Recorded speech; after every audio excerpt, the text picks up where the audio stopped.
منستر زينا يتراك قدام 19 حملة بريزيدنت سياس قال محتت كايد يقبل مجلس دحر موصو قدام 19 حملة بساعات دحر قطري سياسنا على موكونتات نتياب قدامي ابره بريزيدنت ترامب استفتنه محياس زمدنا ايرتران امريكان ابزا حدش ملسو ترامب زبغزلو حدش صمدو مس واشنطن صقامات اهغور افريقيا غداي اثيوبيان مس افتق بحر تتحيزو زلعل زلو مجلسيتاتن غداي غرابته هاغراتن مسኦም ززامدو زعبتاتن العلي قال محتت غير زلا ابزي مولو بمولو ناي وصاي غدايات زدهسسن نزيبيتاو غدايات زيتن كفن قال محتت بزعبه سرعه عالمن مصنقاق محداسن ابزهابو مغلصي غداي ايرتران بينو كابت عالمو سرعه فليغا كرأ كم زيكل ملأخت كحلفن كله دحر مفراس حبر السوفيت زعنترت امريكا تمرحو انكو قصراو سرعه عالم نعلم بملئتان ابشجرن قلولواتن شميمواي كبلن كله مفركاش حبر السوفيت بقندو بوشطاو كنتات تهاجر زتخسته مخانه كملكتن كله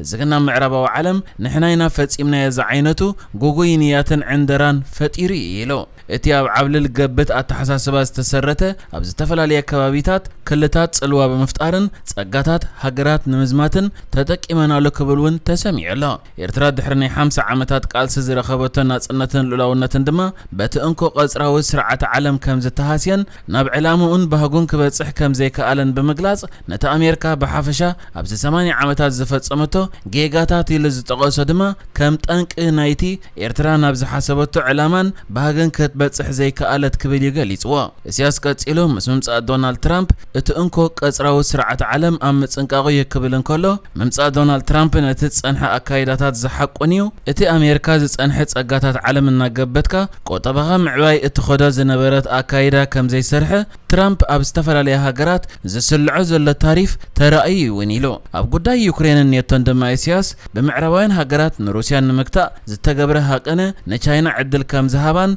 چاينا ابزوان اب قدميت يازلا بمبال امريكا تحالفا زسمع مغلص يهبو حدش على سرعتي مص كم زلو زامت اسياس ابتزمص زلو سرعت انتاي نغبرالنا زبل وساني كبلون تزاريبو يهون امبر ابتي مص الله زبل على سرعت ايرترا انتاي ياخد غبر بنصر اي غلصن يهون امبر 8 عامتات زتمكرنا يبمبال نابي كم نخيد اي طفانان كبل تزاريبيو زيهون امبر ايرترا ابزوباوያን اهغراوያን ዓለም ለኻውያን ተካላትን ዓበይቲ ሃገራትን ዝጥቀስ ዲፕሎማሲያዊ ዝምድና ከም ዘይብላ ይዝፍለጥ እስያስ ቅድሚ ሕጂ አፍሪቃ ምስ ቻይናን ሩስያን ዘለዋ ሽርክነት ከተሐየል ከም ዘለዋ መግለጺኦም ባርዝ ዝከር ኮይኑ እቲ ሓድሽ ካብ እንኮ ቀጽራዊ ሰጋገር ዘሎ ዓለማዊ ፖለቲካዊ ስርዓት ድማ ብሩስያን ፕሬዝዳንት ቭላድሚር ፑቲንን ክምራሕ ኣለዎ ክብል ተዛሪቡ ነይሩ ካብዚ ቀጽሎ ብዛዕባ ጸገማት ሃገራት አፍሪቃ ከዛረብን ከሎ ሃገራት አፍሪቃ ካብ መግደፍን ድጎማን ከይተገላገላ ጸገማተን ይኹን ጸገማት ተአህጉር ክፍታሕ ኣይክእልን ይክብል ተዛሪቦ ንሃገር ኒጀር ከም ኣብነት ጠቂሱ ድማ ጸጋታት አፍሪቃ ክዝመት ጸኒሑ ይክብልን ከሎ እዚ ድማ ነታ ክፍል ዓለም ንድሕሪት አትሪፎ ወይ በመባል ወቂሱ ንሱ ቀጽሎ ብጉልባብ ሰብኣዊ ሓገዝ ተና አፍሪቃ መዝመዛ ዘካይዳ ዘይ መንግስታውያንን ትካላትን ወከልቲ ዓበይቲ ትካላት ዓለምያን በመባል አፍሪቃ ካብዚ ናይ መንደፍ ፖለቲካ ከይወጸት ኣብቲ ዝቕየር ዘሎ ዓለማዊ ስርዓት ክትዋሳ ኣይትኽእልን ኢሎ ሃገራት ክህነጻ እንተኾይነን ልዕላዊ ትካላት ብግቡእ ክሃንጻ ክኽእላ ኣለወን ነቕነቕ ዘይብል ዘይፈራኸሽ ብምልሻታትን ጎይታት ኩናትን ዝምራሕ ሃገር ክህሉ የብሉን ወኒሎ እዚ ይኹን እምበር ኢሳያስ ኣብቲ ብኣፍሪቃ ዝንደፍ መርሓ ጎደና ኣበርክቶ ክንገብር ኣለና ኮከብል እንተተሰምዐ ኤርትራ ኣብዞባው ወደብ ኢጋድ ከምቲ ዝድለ ካብ ዘይትነጥፍ ነዊሕ ኣቕፂራ ዘላ ኮይና ኣብ ኣህጉራዊ ትካል ሕብረት ኣፍሪቃ ድማ በደረጃ መርሕ ሃገር ካብ ዘይትሳተፍ نوح جيرا زلا بزعبا مس حبرات منقستات أمريكا من محياش زمدنا كفتر زلو تخولو عمل كيتو دما أبزهابو مغلطي كاب كل تشحن عسران شدشتن جميرو مس أمريكا حدش صمدو إلو زغلطو زمدنا نمفتار مداب كم زلا غليصو أمريكا بزحلفة 8 عامتات قصال بدلات أبل علي إيرترا كم زفصمت بملكات أب قدماي إبرا سلطان دونالد ترامب صمزو تفتينو كم زنبره كحبرن كله أبتناي قدماي 1 عامت سريحناينا بدحري إغن 3 عامت أيسرحن بايدن 4 عامت مصيو 7 عامتات تخسيرو دحر مبال دما ايرترا مس امريكا صمدو خدغبر دلوت مخانا غليصلا يخون بر ايرترا ابت مس امريكا خدغبر اتدل صمدو قدم سرعنا كم زيتبلن كاب 2026 جميركا كساب 2028 ابزلو غيزي دما صبق سرح كسرح كخل الله كبلن كله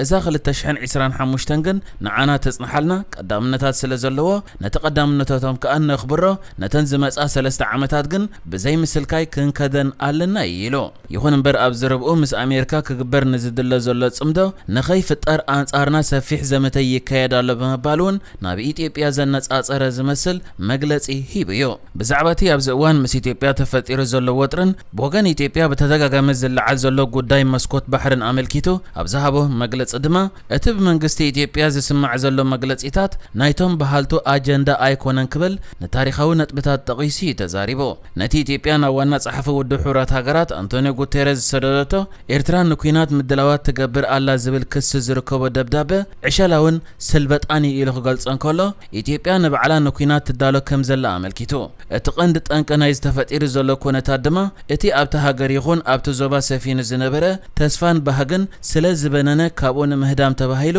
ዝተፈጥረ ኩነታት ይኽብል ድማ ገሊጽዎ ነቲ ደብዳቤ ዝምልከት ድማ ካብ ዋና ጸሓፊ አንቶኒዮ ጉቴሬዝ እንታይ መልሲ ተዋሂቡ ብዘየገድስ ነቲ ደብዳቤ ዕሸላዊ ኢሉ ክገልጾን ከሎ ህፃን ከምኡ ገይሩ ይዛረብ ኢልካ ኣይተሓስብን ኢኻ ቀዳምነት ናይ ቀዳምነት ኮይኑስ ብስልበጣ ብሓሶት ብዝኾነ ነገር ምሂዝካ ኣምፂኻ ናብ ዋና ጸሓፊ መልእኽቲ ክሳብ ክንዲ ዝምጽሓፍ መድለየዶ ነዚ ሓሶት እዚ ንርካሽ ሓሶት ክብል ይገሊጽዎ ንሱ ኣብ መግለጺ ወሲኹ ነቲ ኣብ ውሽጢ ኢትዮጵያ ዘሎ ቅልውላዋት እውን ክዝርዝርን ከሎ ነዚ ኢትዮጵያ ተካይዶ ዘላ ኩነታት ንምጉልባብ ብምባል ድማ ከምዚ ዝበለ ኩነታት ኣብ ታሪክ ኢትዮጵያ ተራእይውን ኣይፈልጥን ኢሉ እቲ ምስ ኣፍ ደገ ባሕሪ ብዝተሓዝ ነቲ ኢትዮጵያ ኣሜሪካ ኣብ ጎንና ኣላ እናበልካ ዝወሃብ ዘሎ መግለጺታት ሓቅነት ከም ዘይብሉውን ገሊጽሎ ኣብ ዘረብኡ ድማ መስኮት ባሕርን ሓይሊ ባሕርን ኣመልኪትካ ዝስማዕ ዘሎ ዘረባታት ዝጸንሕን ናይቶም ዝዛረብዎ ዘለዉ ጉዳይ እውን ኣይኮነን ፕሬዚደንት ኢማራት ዘካይዶ ዘሎ ውልቃዊ ዕንደራ ይክብልን ከሎ እቲ ጉዳይ ንኹሉ ኣብ ዞባ ዘሎ ወደባት ንምቁፅጻር ኣብ ጉዳይ ሱዳን የመን ካልእ ዝግበር ዘሎ ምትእትታዋት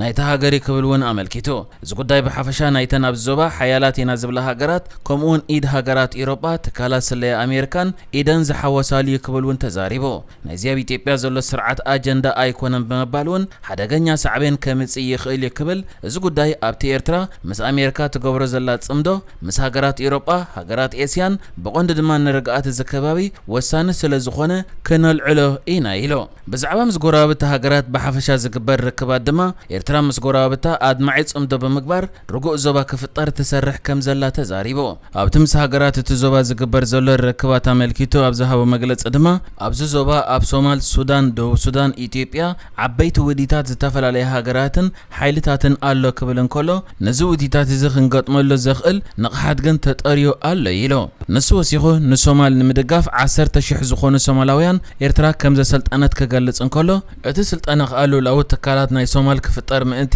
ከምኡ ድማ ፖለቲካውን ንቕሓት ጥራይ ዘይኮነ እቲ ትካላት እውን ንገዛእ ርእሱ ክህነጽ ኣለዎ ካብ ዝብል ዝነበረ ከም ዝኾነን ግን በቲኖሞም ድሕሪ ምባል ምዝ ሕጂ ዝካየድ ዘሎ ነንበይኖም ብድሆታት ኣጋጣጢምና ግን ተስፋ ንቆርጸሉ ጉዳይ ኣይኮነን ኢሎ ኣብቲ ንኣስታት 2 ሰዓታት ዝቐጸለ ቃለ ምሕተት ብዛዕባ ወጻኢ ጉዳያት ድሕሪ ምግላጽ ብዛዕባ ዘቤታዊ ጉዳያት ብዝምልከት ምስቶም ቃለ ምሕተት ዝገበሩሉ ጋዜጠኛታት ግዜ ኣኺልና ክብል እንከሎ ኣብ ሕጂ ዝተሓዝ ቆጸራ ኣብ ካልኣይ ክፋል ድማ ዘቤታዊ ጉዳይ ኣመልኪቶም ከዘራረቡ ተረዳዲኦም እዮም እቲ ቃለ ምሕተት ዝተዛዘመ ንሕጂ ዝተዳለወ ዜናታት እዚ ነይሩ ብካልእ ክሳብ ንራኸብ ሰላም ንዓኹም